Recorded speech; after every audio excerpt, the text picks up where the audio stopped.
ko anong balita? Tagal-tagal ka rin di nakapag-upload ah. Nasira yung cellphone natin, yung ginagamit natin yan, nasira at 2 weeks din pare ko eh. Tagal-tagal din no pare ko. Tapos si pare ko Arnold, di ko alam kung nasan siya ngayon. Pero antayin natin. So yan mga pare ko, syempre, matagal tayo hindi nakapag-upload 2 weeks. So ngayon, niyaya tayo ng mga barkada. So okay na rin ang cellphone. So mag-upload tayo ngayon. Magluluto tayo ngayon ng pampulutan. Ayan o. Nagtataka ko lang pare ko lagi naman umulan, ba't parang umitim ka lalo? Bagong ligo nga ako eh. Fresh ka niyan na pare ko. Oo, yun, pinagsasabi mo. Ito, magluluto tayo ng crispy isaw naman. So yung nag-trending sa atin na, yung crispy tumbong. Yan, so nag-trending yan. Yung hindi nakakapanood ng mayroon tayo full video doon mga pare ko. So ngayon, gagawa naman tayo ng crispy isaw ng baboy. Yan, pampulutan din mga pare ko. So yan. So yan, malambot na yan. Tapos syempre, hiwain na lang natin ng ganyang kalalaki bago natin ito prituin. Let's go! Lagyan na natin ng pamintang wasak.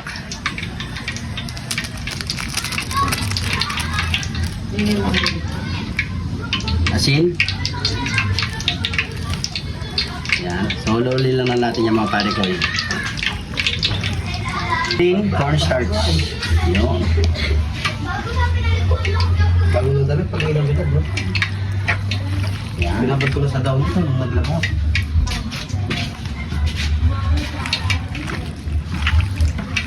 Yan. Direct na lahat dito, no? Dito na iliwa, dito na minarinate na ulog, sayang. Yan, ayun yan. Pwede rin na mga pare ko eh. Pero ito kasi papakrispy yan. Yan. Topping.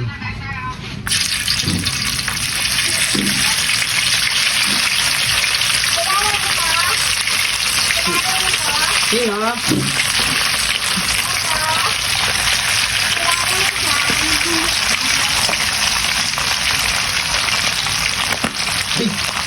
Sige, baka matangkala ito.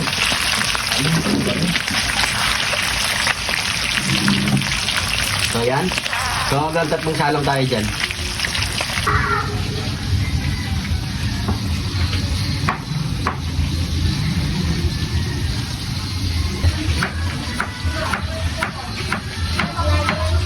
Pag ganyan na yung texture niya mga pare ko yan.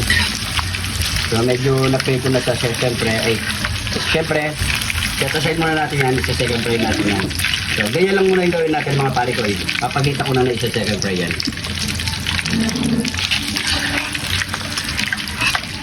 So ayan mga pare ko naprito na natin ng unang salang mga pare ko ayan. So malamig na rin, mainit na ang ating mantika. Sasalang na natin ng second fry.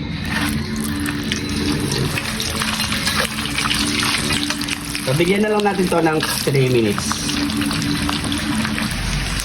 So ayan mga pare ko pwede na to. Ayan o. Pag lumamig na to mga pare ko, medyo magki-crispy na yan. So set aside na natin yan at i-plating na natin.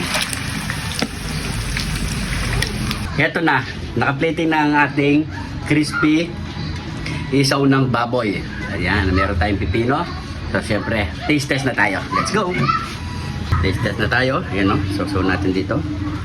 Maraming sibuyas, pipino at bawang na merong kidlat ni Gen TV. Kaya po.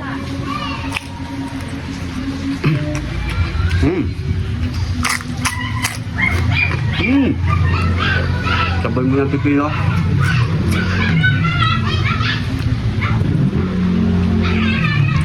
Naman na rin, sakam.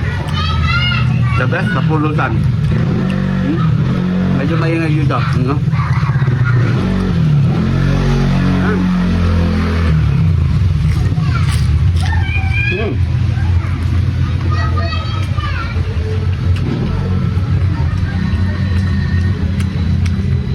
Yun na. Sarap.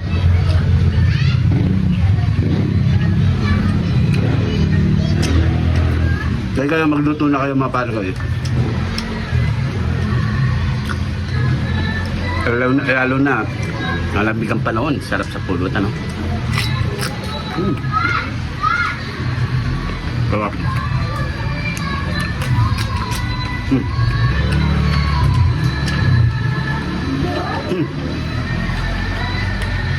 So yan mga pare ko. Okay na to, pamulutan namin to. Abang yung upload namin pare ko bukas ha. Pare ko upload. Medyo maulan-ulan araw-araw pero upload kami bukas, mag-vlog kami. Abangan nyo mga pare ko. Maraming salamat. God bless.